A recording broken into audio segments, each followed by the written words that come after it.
Hi, welcome to episode 10. Let's not rush into our ABCs. So, in like normal learning of school for the basics of stuff, you gotta learn your ABCs. But in music, it can be really distracting. So, I could go from where we left off and talk about how, in this kind of notation that they used in an older kind of music, they had a staff, and the staff had 4 lines, and this weird little symbol here is something that doesn't really look like it, but I swear to God, that's an F, and it tells you that this line is F, and so that this note is an F, and then the note that's in the space in between this line is the note below F, E, and then this note here is a D, as is this note, and this note here is a C, and that therefore you can see that C is oot, like we talked about, and D is re, and E is mi, F is fa, G is sol, and A is la. And in fact, in some countries, they really use those syllables to literally stand for those letters, besides their use in solfege. In French and in German both, I know they use, maybe not German, I think it's just French. I'm not sure about that. Go look it up if you're interested. But I know in French, they literally will say like symphony in ut major or symphony in fa minor or stuff. And they mean F. But that's besides the use of these syllables for solfege. And I'm going to talk about the reason why learning your letters is not the most useful way to begin in music. It has to do with the thing I always keep coming back to, that music is not made out of things, notes. Music is made out of activities and relationships. So music is made out of how the notes relate to one another and the way that those notes behave. And I'll show you what I mean. Let's look at a different song. I'm getting sick of Mary Had a Little Lamb. Let's go with a song you probably know. Somewhere over the rainbow.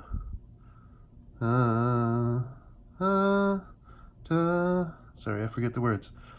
Blue, da, da, da, da, da. Kind of running out of room here too. But I got enough for what I want to start talking about. So, just take my word for it. This goes do. The next do up. Can you hear that octave equivalence? Same pitch class, different pitch. Do, do. And then ti, sol, la, ti, do. Then we're back down to do. Do, la, sol. So I want to talk about the tendencies of these tones, the ways they behave. We talk about tones in music as though they are like subjects. We do it a lot, even in the most heady kind of music theory. We tend to like impute to tones a kind of desire or will, and we kind of tend to think of music as how music in terms of how the tones achieve or are thwarted in their desires. It really works because, like I keep saying, music is an active thing, it's an action, it's a relationship thing, it's not a thing. So let's talk about the tendencies of the tones. You can tell in just these first 2 phrases, this tone do, it has a special role. And we've talked about it before. Do is the tonic of a scale. We call the main central note of a scale the tonic. And I'm not sure where that word exactly comes from. Obviously tone, the root word. But think of tonic as your gravitational center. A gravity metaphor is not out of place. Other notes kind of want to settle back down to a do. You can end a song on do and you know it's going to sound over. It sounds complete. It sounds like home. It sounds safe. It's the most stable tone. After we have 2 do's in this song, we have actually the most unstable tone in a major scale. T. And here's another T. Do, do, ti, sol, la, ti, do. Let's try and stop on that T. Do, do, ti. It hurts. It kind of hurts me.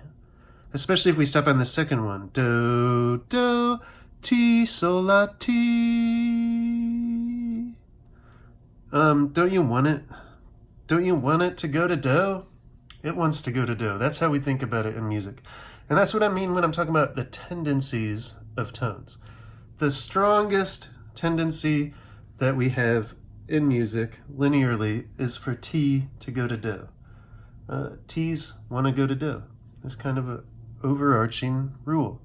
If you have a T that doesn't want to go to do, it's possible it might be doing something else. Like I said, music is about the behaviors of notes. But the main behavior of T is that T goes to do. And when it doesn't go to do, it wanted to go to do. And this is a great example of that. We have this T here, but then it hangs around, but it can't hang around super long. It eventually has to get back to do. Do, do, T. Kind of leaves you hanging. Sol, la, ti. Comes back to it. And finally does go up. It has a delayed resolution, but it resolves. Somewhere over the rainbow, skies are blue. Isn't that what it says? You can hear a little bit of a tendency move from this la to sol. It's not as strong. I don't feel like it hurts as bad if I was like, do, la, without resolving down to the sol. But it does a little. And part of that is because sol, while it is stable, is not as stable as do. Sol is a much more stable note, but not as stable as do. Let's actually take the next couple phrases, or the next couple phrase bits. That word phrase is a complicated word in music. Somewhere over the rainbow, skies are blue. Da, da. So the next the next little bit goes la, fa, mi, do, re, mi, fa. Something flies over the rainbow. I guess I should have looked up the words before this. I can't remember. But listen to this again. That fa really, really wants to go to this mi. La, fa. It hurts. La, fa, mi, do, re, mi, fa. And then the next little bit takes all this little chunk, and does something I might as well tell you the name of while we're doing it. It sequences it. In music, when we take a little melodic bit, or harmonic, as we'll find out way later, and move it up or down a step, or some other amount, and it otherwise keeps all its internal relationships, we call that a sequence. So, la, fa, mi, do, re, mi, fa, re, ti, do, re, mi, do. We finally, and then the super solid do, and we have this sequence. The mi, do, re, mi, fa. Every single one of those notes has just moved down a step. Re, ti, do, re, mi, do. So, let's look at these big tendency tones we found. Ti, la, fa. And then, I didn't talk about it yet, but this re really wants to go down to do, but not that bad. The re can kind of go up to mi just as well. We see two re's here that both behave differently. La, fa, mi, do, re, mi. Re can go up to mi. That sounds fine. And that's because mi is a very stable note. It's more stable than sol. It's less stable than do. Do is the most stable note. I'm just circling all the stable notes here, okay? Notes that are stable within the scale in blue, and I'm circling all the notes that can't just hang around in red. So, la, fa, mi, do, re. This re goes up to mi, and it sounds just fine. Fa, re. Notice you can leap from an unstable note to an unstable note, but the unstableness continues. So here we have 3 unstable notes in a row. fa, mi, do, re, mi, fa, re, ti. None of those are stable at all. They all want to go somewhere. The fa wants to go to mi. The re could go to mi, or the re could go to do. The ti wants to go to do. Can you hear that? La, fa, mi, do, re, mi, fa, re, ti, do, re, mi, do. We finally get back to stability land. And here's a cool thing in music. Our ears already do this. This isn't just like music theory people stretching the truth or something. You literally can hear all of these little guys, I think, finally resolve at the end. Finally, we feel like the fa got to a mi. Finally, we feel like the re either went to that same mi or maybe it went to this do. And finally, we feel like this ti got to a do. Like all these guys are still kind of hanging around in our ears until we get to this last mi and do. It's a big part of how we feel musical movement is by how a melody moves from stable through an unstable area back to a stable area. It's kind of like, I don't know, you can almost think of it as like a hero's journey kind of thing if you want. But that's not what we're talking about today. I gotta keep it limited. We're talking about the tendencies of tones because we don't want to rush into our ABCs. And here's kind of why. If we sang this whole song in the key of C major, then a C would be a very stable note, right? C, C, B, G, A, B, C, C, A, G. But let's say we sing it in the key of D flat. Then C is all of a sudden the most unstable note. D flat, C, A flat, B flat, C. No, the C really wants to go to D flat. By the way, I have no idea if I'm singing the notes I'm saying.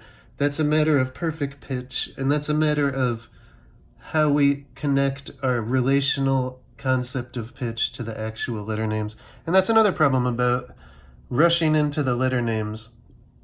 It can strip the context from the notes, and the context of the notes is much more important than what exact pitch the notes are. You could take all your favorite songs in the world, all your favorite symphonies, all your favorite music, and you could transpose it. Transposing means just moving it up or down in actual pitch, but keeping all the relationships the same. You could take Beethoven's Fifth Symphony in C sharp minor and just move it down a step so that it's Beethoven's Fifth Symphony in C minor. And for the most part, most people wouldn't notice a difference, and it definitely wouldn't change how it sounds. To people with perfect pitch, it would. It would obviously have some effects, and I don't mean to oversimplify. But the point is, the actual pitches are not what music is made out of. Again, beating a dead horse. Music is made out of the relationships and the behaviors of the notes. And that's why this is such an important lesson, and let's spill it all out. We have do. It's a very stable note. Sol is a very stable note. Mi is a very stable note, and do is a very stable note. But in any given major scale, you have your most unstable note, Ti. Ti wants to go to do so bad. You have your second most unstable note, Fa. Fa wants to go to mi so bad. And then finally you have your kind of unstable notes, Re and La. La wants to go to Sol, but not nearly as bad as these two circled notes want to go anywhere.